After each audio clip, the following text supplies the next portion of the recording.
Poder sin límites de Anthony Robbins traído para ustedes por Despertar Audiolibros. Capítulo 1. La mercancía de los reyes. La gran finalidad de la vida no es el conocimiento, sino la acción. Thomas Henry Huxley. Me hablaban de él desde hacía meses. Decían que era joven, sano, rico, feliz y próspero. Quise convencerme por mí mismo. Le observé atentamente mientras salía de los estudios de la televisión y le seguí luego durante varias semanas, para observarle mientras impartía consejos a todo el mundo, desde el presidente de un país hasta un paciente víctima de una lobia. Le vi discutir con especialistas en dietética y ejecutivos del ferrocarril, y trabajar con atletas y con niños afectados por el fracaso escolar. Parecía increíblemente feliz con su mujer y enamorado de ella mientras ambos viajaban por todo el país y luego emprendían la vuelta al mundo. Y cuando regresaron, tomaron el avión a San Diego para pasar unos días con la familia en su casa, una mansioncita en las playas del Océano Pacífico. ¿Cómo era posible que aquel muchacho de poco más de 25 años, sin más estudios que un bachillerato, hubiera conseguido tantas cosas en tan poco tiempo? Al fin y al cabo, era el mismo individuo que solo 3 años atrás vivía en un piso de soltero de unos 40 metros cuadrados, y se lavaba él mismo los platos en la bañera. Como un desgraciado con 15 kilos de sobrepeso, escasas relaciones y perspectivas muy limitadas podía convertirse en una persona equilibrada, llena de salud y bien relacionada, miembro influyente de su comunidad y pletórico de oportunidades de éxito? Parecía increíble, y lo más asombroso de todo es que ese individuo soy yo mismo. Su historia es la mía. Desde luego, no estoy diciendo que el éxito sea lo único que me importa. Es evidente que todos albergamos sueños e ideas diferentes acerca de lo que nos gustaría hacer de nuestras vidas. Además, tengo perfectamente claro que las personas a quienes uno conoce, los lugares que uno frecuenta y las propiedades que uno posee no dan la verdadera medida del éxito personal. Para mí, el éxito está en la continuidad del esfuerzo de quien aspira a más. Es la oportunidad de progresar incesantemente en los aspectos emocional, social, espiritual, psicológico, intelectual y económico, al tiempo que uno aporta algo a los demás en alguna faceta positiva. El camino hacia el éxito está siempre en construcción. Es un proceso permanente y no una meta que se deba alcanzar. La moraleja de mi historia es sencilla. Mediante la aplicación de los principios que leerá usted en este libro pude cambiar no solo el concepto que tenía de mí mismo sino también los resultados obtenidos en la vida, y ello de manera considerable y comprobable. El propósito de este libro es participarle a usted el quid de la diferencia que me permitió cambiar mi suerte a mejor. Y espero sinceramente que las técnicas, las estrategias, las aptitudes y las técnicas psicológicas que desarrollo en esta obra resulten tan eficaces para usted como lo han sido para mí. En nosotros mismos está el poder para transformar nuestras vidas en la realización de nuestros mayores sueños. Ha llegado el momento de desencadenarlo. Cuando contemplo con qué ritmo he logrado convertir mis sueños en mi realidad actual, no puedo evitar una sensación de inaudita emoción y gratitud. Y desde luego, estoy muy lejos de constituir un caso único. La realidad es que vivimos una era en que muchas personas consiguen realizar cosas estupendas casi de la noche a la mañana, y alcanzar éxitos inimaginables en épocas anteriores. Consideremos a Steve Jobs. Un chico en pantalones vaqueros y sin un céntimo, que tuvo la idea del ordenador doméstico y levantó una compañía, hoy situada entre las 500 principales de la revista Fortune, con una celeridad nunca vista. Consideremos a Ted Turner. De un medio de comunicación que apenas existía, la televisión por cable, hizo un imperio. Consideremos a personajes de la industria del espectáculo como Steven Spielberg o Bruce Springsteen, a hombres de negocios como Lee Iacocca o Ross Perot. ¿Qué tienen en común todos ellos, salvo un éxito asombroso y prodigioso? La respuesta, naturalmente, es esta. Poder. La palabra poder es de las que suscitan emociones fuertes, y muy diversas por cierto. Para unos tiene una connotación negativa, otros no anhelan sino el poder. Algunos consideran que les mancharía, como cosa venal y sospechosa. ¿Y usted, cuánto poder desearía tener? ¿Qué medida de poder le parecería justo alcanzar o desarrollar? ¿Qué significa el poder para usted, en realidad? Yo no veo el poder como una manera de adueñarse de las personas. No creo que la imposición sea buena, ni le propongo a usted que lo intente. El poder de esa especie rara vez es duradero. Le aconsejo que entienda, sin embargo, que el poder es una constante de este mundo. O da usted forma a sus propias percepciones, o se encargarán de ello otras personas. Para mí el poder definitivo consiste en ser capaz de crear los resultados que uno más desea, generando al mismo tiempo valores que interesen a otros. Es la capacidad para cambiar la propia vida, dar forma a las propias percepciones y conseguir que las cosas funcionen a favor y no en contra de uno mismo. El poder verdadero se comparte, no se impone. Es la aptitud para definir las necesidades humanas y para satisfacerlas, tanto las propias como las de las personas que a uno le importan. Es el don de gobernar el propio reino individual, los procesos del propio pensamiento y los actos de la propia conducta, hasta obtener exactamente los resultados que uno desea. A través de la historia, la capacidad de controlar nuestras vidas ha asumido muchas formas diferentes y contradictorias en las épocas más primitivas, el poder era una simple consecuencia de la fisiología. El más fuerte y el más rápido tenía el poder para controlar su propia existencia, así como la de otros. A medida que se desarrolló la civilización, el poder se hizo hereditario. El rey, rodeado de los símbolos de su realeza, mandaba con autoridad indiscutible. Otros, poniéndose a su servicio, podían participar de ese poder. Luego, en los primeros tiempos de la era industrial, el poder iba asociado con el capital. Los que tenían acceso al capital dominaban el proceso industrial. Todas esas cosas conservan todavía cierta importancia. Es mejor tener capital que no tenerlo. Vale más tener fuerza física que no tenerla. Sin embargo, hoy día una de las fuentes más importantes de poder es la que deriva del saber especializado. Muchos de nosotros nos hemos enterado ya de que vivimos en la era de la información. Ya no estamos en una cultura primordialmente industrial, sino en la de las comunicaciones. En la época actual, las nuevas ideas, los movimientos y los conceptos nuevos cambian el mundo casi a diario, bien sean tan profundos como la física cuántica o tan vulgares como la mejor manera de comercializar una hamburguesa. Si hay una característica que sirva para definir el mundo moderno, esa es el flujo masivo, casi inimaginable, de la información. Y, por consiguiente, del cambio. La información nueva cae sobre nosotros a través de libros, películas, altavoces y microprocesadores electrónicos, como un ciclón de datos que pueden verse, tocarse y oírse. En esta sociedad, los que poseen la información y los medios para comunicarla tienen lo que solían tener los reyes: un poder ilimitado. Como ha escrito John Kenneth Galbraith, el dinero fue el motor de la sociedad industrial. Pero en la sociedad de la información, el propulsor, el poder, es el conocimiento. Hemos visto emerger una nueva estructura de clases en donde la división se establece entre quienes tienen la información y potencia, excepto cuando recae en manos de quien sabe cómo conducirse a sí mismo para actuar con eficacia. O mejor dicho, la definición literal de poder es esta: capacidad para actuar. Lo que hacemos en la vida está determinado por la manera en que nos comunicamos con nosotros mismos.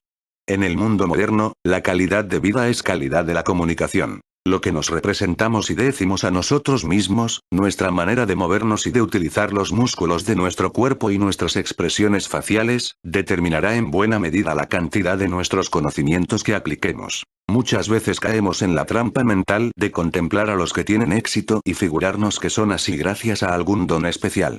Sin embargo, un examen más detenido nos demostraría que el don principal que tienen quienes destacan sobre los demás, y lo que les diferencia de estos, es su aptitud para ponerse en acción.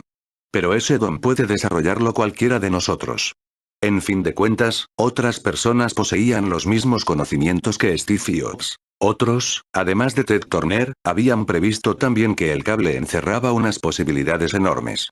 Pero Turner y Jobs supieron lanzarse a la acción, y al hacerlo cambiaron nuestra manera de percibir el mundo. Todos nosotros producimos dos formas de comunicación que configuran nuestras experiencias vitales. En primer lugar, desarrollamos una comunicación interna, constituida por las cosas que nos representamos, decimos y sentimos en nuestro fuero interno. En segundo lugar, experimentamos la comunicación externa. Con el mundo exterior nos comunicamos por medio de palabras, entonaciones, expresiones faciales, posturas corporales y acciones físicas. Cualquier comunicación de las que realizamos es una acción, una causa puesta en movimiento.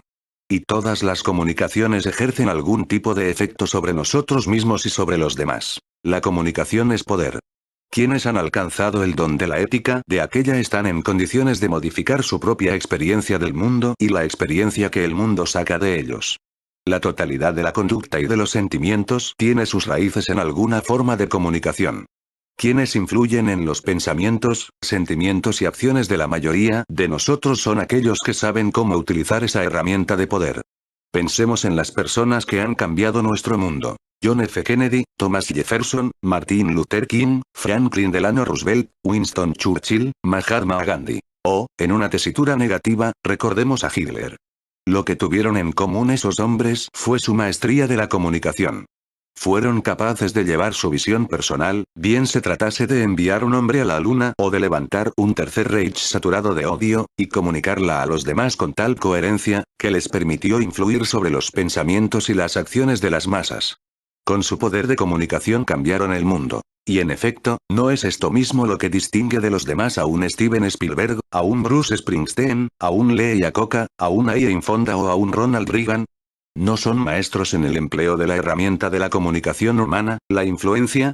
Pues lo mismo que esas personas saben mover a las masas por medio de la comunicación, esa herramienta es la que utilizamos también para movernos a nosotros mismos. El dominio que usted tenga de la comunicación hacia el mundo externo determinará su grado de éxito con los demás, en los aspectos personal, emocional, social y económico. Pero, lo que es más importante, el grado de éxito que usted perciba interiormente, la felicidad, la alegría, el éxtasis, el amor o cualquier otra cosa que usted desee, es el resultado directo de cómo se comunica usted consigo mismo. Lo que uno percibe no es el resultado de lo que le ocurre en la vida, sino de la interpretación que da a lo que le ocurre. La historia personal de quienes triunfan nos demuestra, una y otra vez, que la calidad de la vida no está determinada por lo que nos ocurre, sino por lo que hacemos ante lo que nos ocurre. Usted es la única persona que puede decidir cómo quiere sentir y actuar, en función de cómo haya elegido percibir su existencia. Nada tiene sentido, excepto el que nosotros mismos le demos.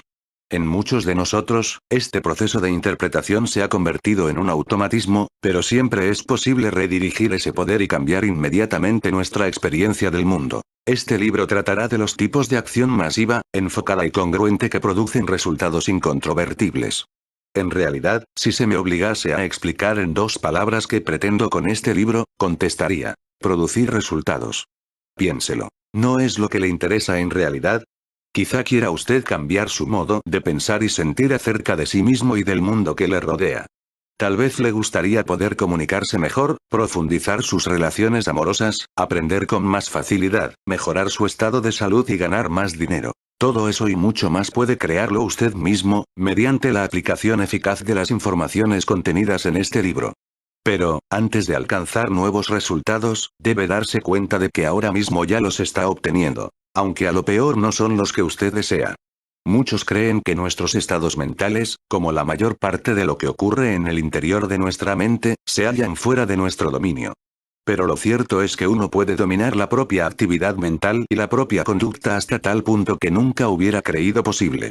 Cuando está usted deprimido, lo que crea y produce son síntomas de lo que usted mismo llama depresión, y cuando se halla en éxtasis es también usted mismo quien ha creado tal estado. Es importante recordar que los estados emocionales, como la depresión, no son cosas que le ocurran a uno porque sí.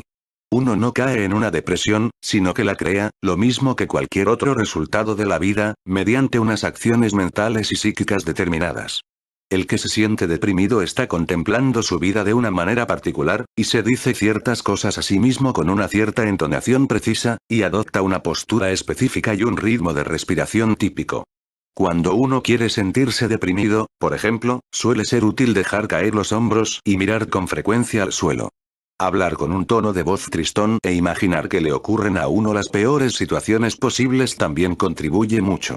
Y si estropea usted la bioquímica de su organismo por medio de una dieta incorrecta, o abusando del alcohol u otras drogas, ayuda a su cuerpo a reducir el nivel de azúcar en la sangre y la depresión está prácticamente garantizada. Lo que pretendo demostrar con ello es, sencillamente, que se necesita un esfuerzo para crear una depresión. Es una actividad laboriosa y que exige ciertos tipos de acciones específicas. Sin embargo, algunas personas han creado ese estado tan a menudo que les resulta sumamente fácil producirlo. En realidad, con frecuencia aciertan a vincular este modelo de comunicación interna con los acontecimientos externos de cualquier signo. Y en algunos casos obtienen de ello muchos beneficios de orden complementario, como atención por parte de los demás, compasión, cariño, etc., de manera que adoptan dicho estilo de comunicación como su modo de vida natural. Quienes llevan mucho tiempo viviendo así acaban por encontrarlo cómodo. Se identifican con ese estado. Sin embargo, uno puede todavía cambiar sus acciones mentales y físicas y, por tanto, modificar inmediatamente sus emociones y su comportamiento. Se puede entrar en éxtasis adoptando directamente el punto de vista que produce dicha emoción. Traiga usted a su mente la clase de cosas que podrían crearla. Cambie el tono y el contenido de su diálogo consigo mismo. Adopte las posturas específicas y los ritmos de respiración que crean tal estado en su organismo, y voilà. Ya está usted experimentando el éxtasis. Si desea ser compasivo, cambie sus acciones físicas y mentales para que correspondan a las que exige esa disposición de ánimo llamada compasión. Lo mismo ocurre con el amor o cualquier otra emoción. Podemos imaginar el proceso de la creación de estados emocionales como algo parecido al trabajo de un realizador cinematográfico. Para obtener los resultados exactos que se ha propuesto, el director de una película manipula lo que usted ve y escucha. Si le quiere asustar, aumentará el volumen de la banda sonora y presentará en la pantalla, exactamente en el momento oportuno, algún efecto especial. Si quiere hacer que se sienta usted exaltado, arreglará la música, la iluminación y todo lo que haya de aparecer en pantalla para conseguir tal efecto. De un mismo argumento, un realizador puede sacar una comedia o una tragedia, según lo que decida llevar a la pantalla. Usted puede hacer lo mismo con la pantalla de su mente. Puede dirigir su actividad mental, que es el fundamento de toda acción física, con la misma habilidad y eficacia. Puede aumentar la iluminación y el volumen de los mensajes positivos de su cerebro, y quitar luz y sonido a los negativos. Puede dirigir su cerebro con la misma maestría con que Steven Spielberg o Martin Scorsese dirigen su película. Algunas de las cosas que voy a decir le parecerán difíciles de creer. Usted seguramente no creerá que basta mirar a una persona para saber lo que está pensando, o que usted mismo es capaz de movilizar sus recursos internos más poderosos mediante un simple acto de la voluntad. Pero si hace 100 años hubiera sugerido que los hombres pisarían la luna, se le habría juzgado chiflado y lunático. ¿De dónde diría que procede esa palabra? Si hubiera dicho que se podría viajar de Nueva York a Los Ángeles en 5 horas, le habrían llamado soñador absurdo. Para hacer posibles esas cosas solo faltaba el dominio de ciertas técnicas especiales y de las leyes de la aerodinámica. Más aún, en la actualidad una empresa aeroespacial está estudiando un vehículo que, según dicen, trasladará a los viajeros de Nueva York a California en 12 minutos. De una manera comparable, en este libro estudiará usted las leyes de las técnicas del rendimiento óptimo y con ellas tendrá acceso a recursos que nunca había creído posible poseer. Quienes han alcanzado la excelencia siguen un camino coherente hacia el éxito. Yo lo llamo la fórmula definitiva del triunfo. En dicha fórmula, el primer factor estriba en saber exactamente cuál ha de ser el resultado, o sea, definir con precisión lo que uno quiere conseguir. El segundo factor consiste en pasar a la acción, ya que de lo contrario los deseos quedarían para siempre en la esfera de los sueños. Hay que emprender acciones del tipo que tenga más probabilidad de producir los resultados que uno desea. Ello no ocurrirá infaliblemente, de manera que el tercer factor estriba en desarrollar la agudeza sensorial que se necesita para distinguir qué clase de reacciones y resultados obtenemos como consecuencia de nuestras acciones, y en observar cuanto antes si estamos en el camino correcto o nos desviamos por defecto o por exceso. Es preciso conocer a dónde nos llevan nuestros actos, bien se trate de una conversación o de los hábitos cotidianos de nuestra vida. Si lo que obtenemos no es lo que esperábamos, hay que anotar los resultados producidos por nuestras acciones a fin de que todas las experiencias nos sirvan de enseñanza. Con lo cual pasamos al cuarto factor, que estriba en desarrollar la flexibilidad imprescindible para modificar el rumbo de nuestra conducta hasta conseguir lo que queremos. La observación del comportamiento de quienes destacan nos dice que esos son los pasos que ellos han seguido. Empezaron con una meta, blanco objetivo, puesto que no es posible acertar cuando uno no sabe a dónde apunta. Luego emprendieron la acción, porque no basta solo con el saber. Poseyeron la cualidad de leer en los demás, para descubrir qué reacciones suscitaban. Y supieron adaptarse, corregirse a sí mismos, modificar su comportamiento hasta cosechar el fruto de su trabajo. Consideremos el caso de Steven Spielberg. A la edad de 36 años se había convertido ya en el realizador con más éxito de toda la historia del cine. A él se le deben 4 de las 10 películas más taquilleras de todos los tiempos, entre las cuales figura E.T. El extraterrestre, la más taquillera de todas. ¿Cómo pudo llegar tan alto a tan temprana edad? Es una historia notable. A los 12 o 13 años de edad, Spielberg ya sabía que quería ser director de cine. Su vida cambió a los 17 años, la tarde en que participó en una visita turística a los estudios de la Universal. La visita no pasó por los platos de rodaje, donde se desarrolla la verdadera actividad, de modo que Spielberg, teniendo en mente su objetivo, pasó a la acción y se apartó del grupo para observar a escondidas la filmación de una película.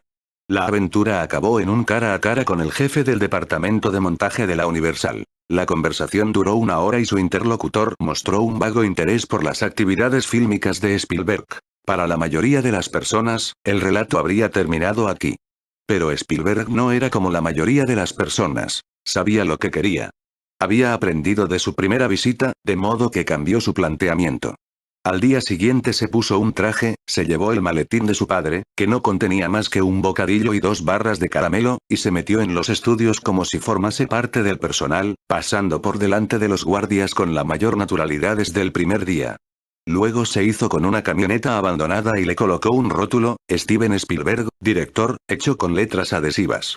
De esta manera pasó todo el verano visitando a directores, guionistas y montadores, moviéndose cerca de las fronteras del mundo en que deseaba entrar, mientras aprovechaba para observar y desarrollar su sentido de lo que da eficacia a una película. Por último, a los 20 años de edad, y convertido ya en un asiduo de los estudios, Steven presentó a la Universal una película que había conseguido llevar a cabo y obtuvo un contrato de 7 años para dirigir una serie de televisión. Había convertido sus sueños en realidad. ¿Se atuvo Spielberg a la fórmula definitiva del triunfo?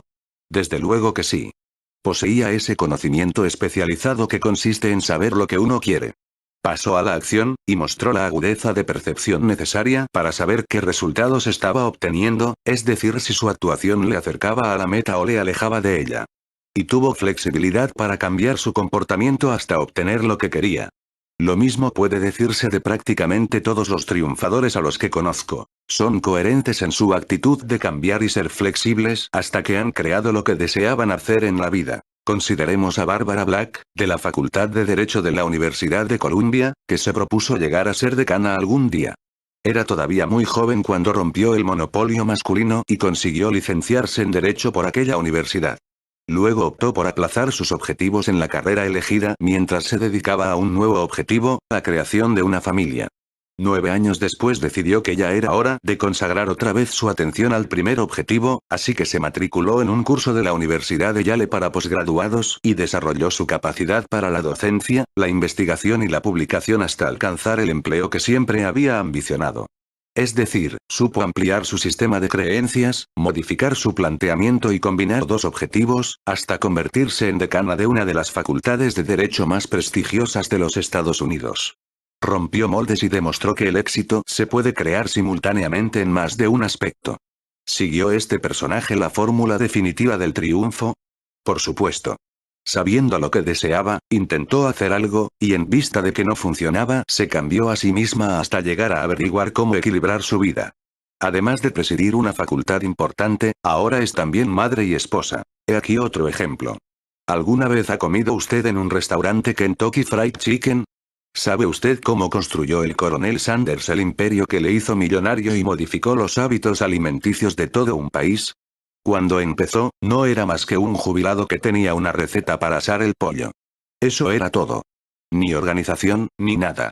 Era propietario de un pequeño restaurante que se arruinó cuando cambiaron el trazado de una carretera principal. Después de cobrar su primer cheque de la Seguridad Social, decidió averiguar si se podía ganar algún dinero vendiendo su receta. Lo primero que se le ocurrió fue ofrecer dicha fórmula a los dueños de varios restaurantes, por si se comprometían a pagarle un tanto por ciento de la recaudación. Resultó que no era la idea más realista para empezar un negocio, y según le fueron las cosas al principio, nadie hubiera dicho que estaba lanzado hacia el estrellato. Recorrió todos los Estados Unidos durmiendo en su coche y tratando de hallar un patrocinador. Cambió incesantemente su idea inicial y llamó a muchas puertas. Le dieron calabazas 1009 veces hasta que ocurrió algo milagroso. Alguien dijo sí y el coronel se halló de nuevo en activo. ¿Cuántos de nosotros tenemos una receta? ¿Cuántos poseemos tanta resistencia física y carisma como un anciano gordinflón de traje blanco? El coronel Sanders hizo fortuna porque poseyó la cualidad precisa para una acción masiva y persistente. Fue capaz de escuchar 1000 veces la palabra no y, sin embargo, seguir comunicándose consigo mismo de tal manera que le permitía llamar a la puerta siguiente, totalmente convencido de que podía ser la de alguien que le contestara con un sí. Todas las páginas de este libro van encaminadas de un modo u otro a suministrar al cerebro del lector las señales más eficaces en cuanto a capacitarle para una acción coronada por el éxito. Casi todas las semanas dirijo un cursillo de 4 sesiones titulado La Revolución Mental. En este cursillo enseñamos a los asistentes muchas cosas, desde cómo regir con más eficacia su propio cerebro hasta la manera de comer, respirar y hacer ejercicio con vistas a maximizar la energía personal. El primer día del cursillo, por la tarde, se organiza un acto llamado del temor al poder, ya que la finalidad del cursillo reside en que las personas aprendan a actuar en vez de permanecer inmovilizadas por su miedo. Al término de dicho acto se ofrece a los presentes la oportunidad de caminar sobre un lecho de carbones encendidos, de unos 3 o 4 metros de longitud. En los grupos más avanzados hacemos que recorran hasta 12 metros de brasas. Este paseo por la hoguera ha fascinado a los medios de comunicación hasta tal punto, que sospecho que pasa desapercibido el verdadero mensaje del acto. El cual no consiste precisamente en cómo andar sobre las brasas. Supongo que cualquiera puede darse cuenta de que un alegre paseo sobre carbones ardiendo no supone ningún gran beneficio económico ni social. En realidad, se trata de suministrar una experiencia directa de lo que es el poder individual y una metáfora acerca de sus posibilidades. Una oportunidad para que las personas vean que pueden alcanzar resultados antes inimaginables para ellas mismas. En cierto sentido, hace miles de años que la gente camina sobre brasas de una manera u otra. En algunos lugares del mundo esto se practica como una demostración de fe.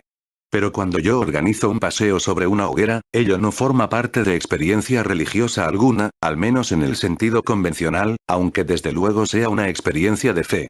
Le enseña a la gente, al nivel más visceral, que puede hacer lo que jamás hubiera creído posible y que los temores y limitaciones más graves son los que uno se impone a sí mismo. En cuanto a que uno esté en condiciones de andar sobre brasas o no, la única diferencia estriba en la capacidad que tenga para comunicarse consigo mismo de tal manera que motive la acción, pese al miedo que uno tiene programado en su fuero interno en lo relativo a las posibles consecuencias.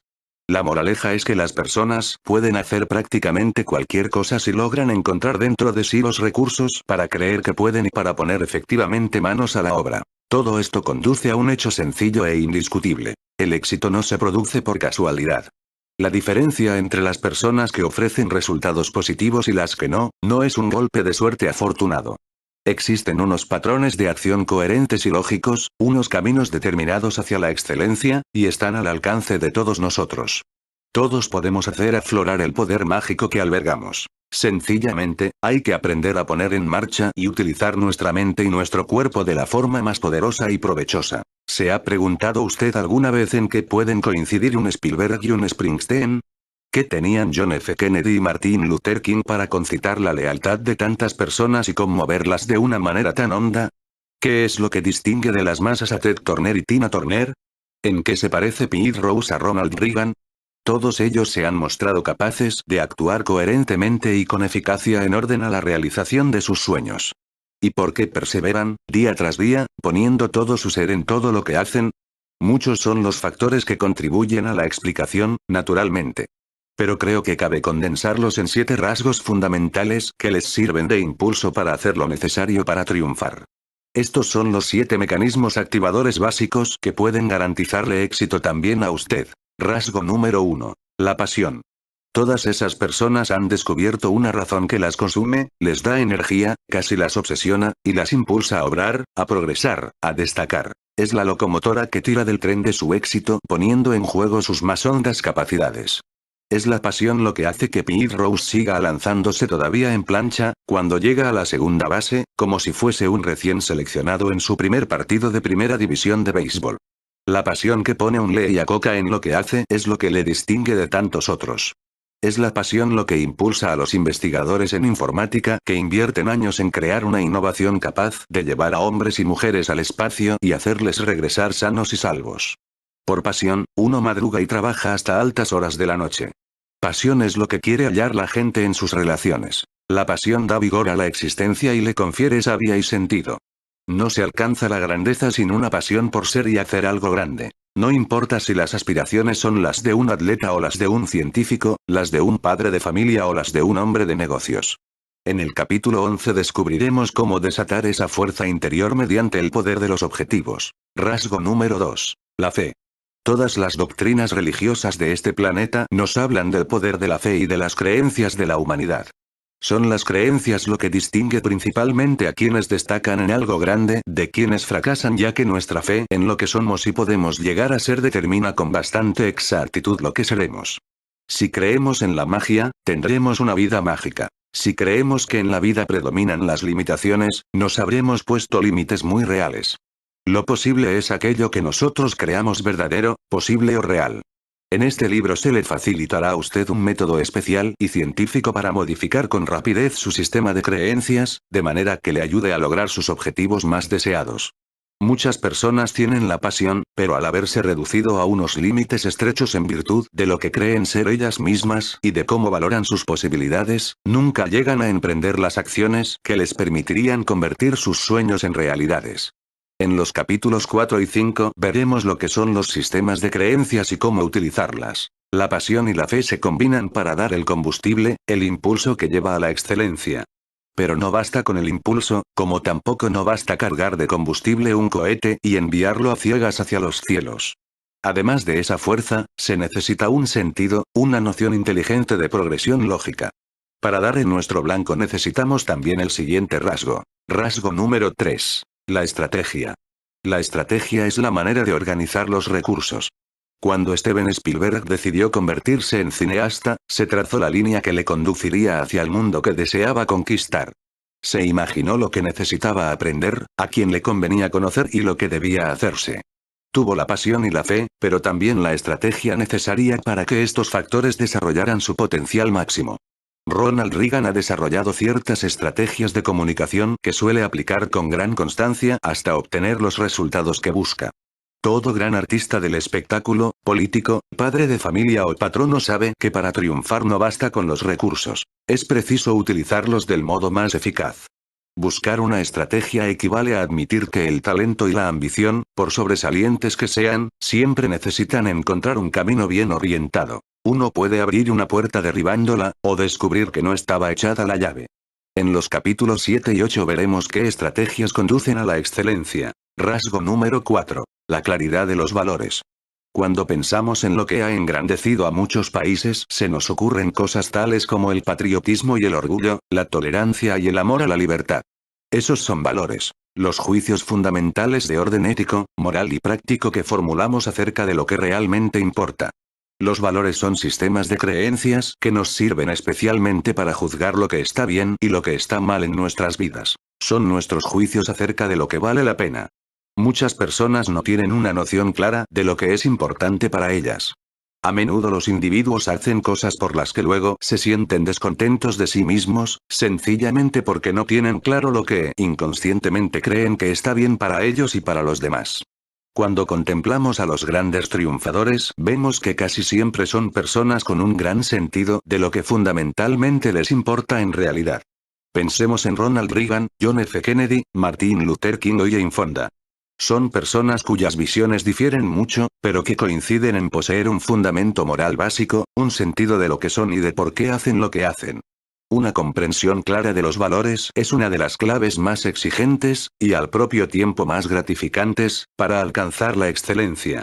Ampliaremos estas consideraciones en el capítulo 18. Como probablemente habrá observado usted, todos estos rasgos se alimentan e influyen mutuamente.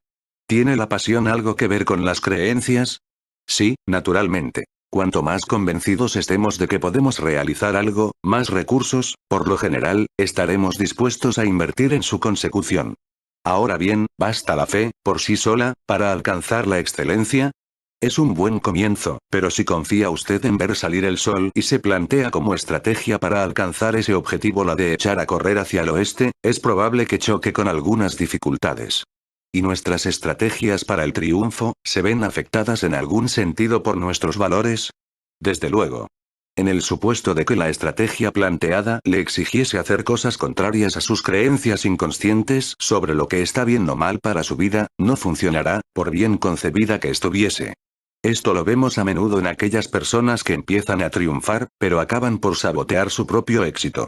En estos casos, el problema estaba en un conflicto interno entre los valores individuales y la estrategia seguida para alcanzar el éxito. De la misma manera, las 4 cosas que hemos considerado hasta aquí son inseparables del rasgo número 5. Rasgo número 5. La energía.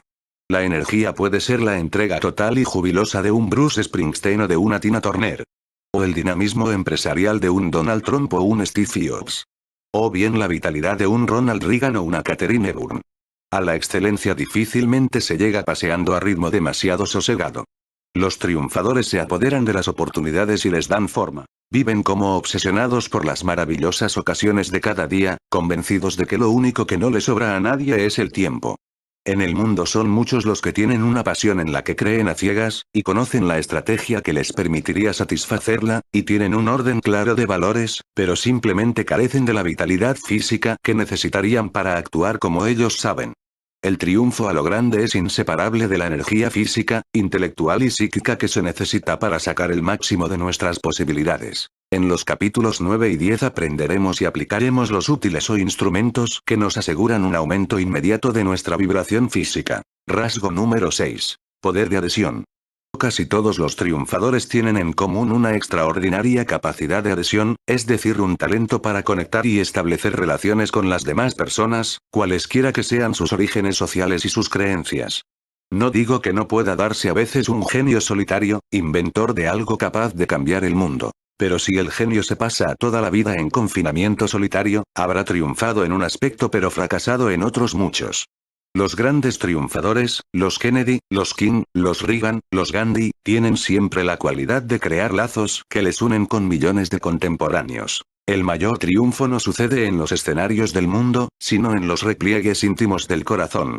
Y en el fondo, todos deseamos establecer relaciones duraderas de afecto con otros, pues sin ellas cualquier éxito o cualquier excelencia nos parecerían huecos y vacíos. En el capítulo 13 profundizaremos esta cuestión. Rasgo número 7. Maestría en las comunicaciones. Es el tema esencial de este libro. El modo en que nos comunicamos con otros, y el modo en que nos comunicamos con nosotros mismos, determinan en último término la calidad de nuestra vida. Las personas que tienen éxito son las que han aprendido a aceptar cualquier desafío que les presente la vida y a comunicar esa experiencia consigo mismos de tal manera que logran cambiar las cosas a mejor. Las personas que fracasan se resignan ante las adversidades de la vida y las asumen como limitaciones. Las gentes que conforman y moldean nuestras existencias y nuestras culturas son también maestros en comunicarse con los demás. En todos ellos hallamos la capacidad de transmitir una visión, una búsqueda, una alegría o una misión. El dominio de las comunicaciones es lo que hace a los grandes padres, los grandes artistas, los grandes políticos y los grandes maestros. En casi todos los capítulos de este libro nos veremos obligados a tratar de la comunicación de un modo u otro, por lo que representa como puente capaz de vencer separaciones, construcción de nuevos caminos y difusión de nuevas visiones. La primera parte de la presente obra le enseñará cómo adueñarse de su propio cerebro y de su cuerpo, y dirigirlos con más eficacia que nunca. Para ello actuaremos sobre factores que afectan al modo en que usted se comunica consigo mismo. En la segunda parte, estudiaremos cómo descubrir lo que usted realmente le pide a la vida, y cómo puede comunicarse más eficazmente con los demás y averiguar, al mismo tiempo, qué patrones de conducta crean habitualmente los distintos tipos de personas. En la tercera parte consideraremos desde una perspectiva global y más amplia cómo nos comportamos, qué cosas nos motivan y qué aportación podemos realizar, en un plano más vasto, extrapersonal. En ella abordaremos cómo combinar las aptitudes que usted habrá aprendido, para convertirse en un líder. Mi intención, desde el momento en que me puse a escribir esta obra, fue dar un libro de texto a la ciencia del desarrollo humano, un libro lleno de lo mejor y más reciente de las técnicas de perfeccionamiento. Deseaba poner en manos del lector las cualidades y las estrategias que le permitirían cambiar en todo cuanto quisiera, y eso en mucho menos tiempo del que nunca hubiera creído posible. Deseaba proporcionarle a usted, de modo muy concreto, una oportunidad para mejorar inmediatamente la calidad de su experiencia vital. Y también quise crear una obra a la que usted tendría que remitirse una y otra vez, encontrando siempre que lo hiciese alguna cosa útil para su vida. Sabía que muchos de los temas que iba a tratar daban para escribir un libro entero sobre cada uno de ellos. Pero deseaba que la información suministrada al lector fuese completa, algo que le sirviera en todos los terrenos. Así pues, espero que halle usted todo eso en esta obra. Cuando estuvo terminado el manuscrito, las impresiones de los primeros lectores fueron muy favorables, excepto en una cosa que me fue repetida por más de uno. Tiene usted 2 libros ahí. ¿Por qué no los separa, publica uno de ellos ahora y lanza otro, a título de continuación, 12 meses después? Mi objetivo consistía en suministrarle a usted, el lector, la mayor calidad de información en el menor tiempo posible. No deseaba administrar los temas a manera de píldoras. Sin embargo, me preocupaba que muchas personas ni siquiera llegasen a los capítulos que considero más importantes, pues se me había explicado que, según varios estudios, menos del 10% de los compradores de un libro se lo leen más allá del primer capítulo. Al principio me costó dar crédito a esa estadística.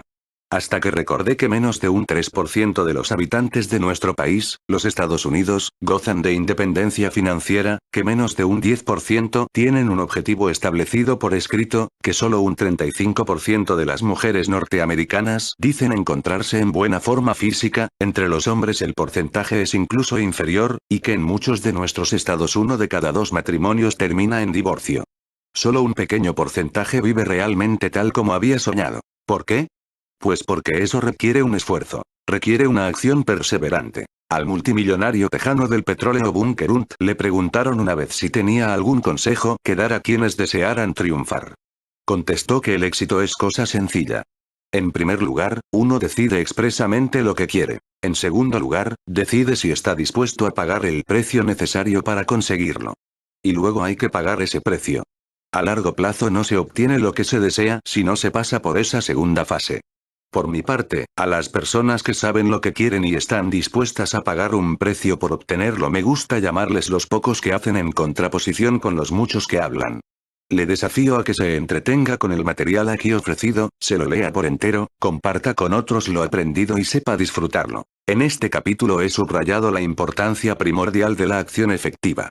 Pero hay muchas maneras de poner manos a la obra. Muchas veces la elección depende de un largo proceso de errores y nuevos ensayos.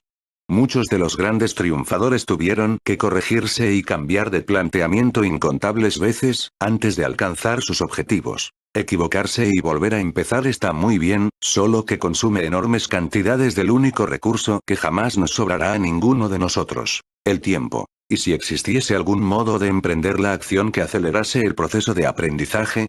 ¿Y si yo pudiera mostrarle cómo aprender justamente las lecciones que ya conocen quienes han alcanzado la excelencia? ¿Qué tal le parecería eso de aprender en cuestión de minutos lo que otros tardarían años en perfeccionar?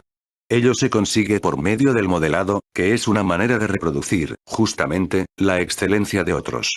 ¿Qué hacen ellos para distinguirse de los que se limitan a soñar en el triunfo? Vamos a descubrirlo juntos.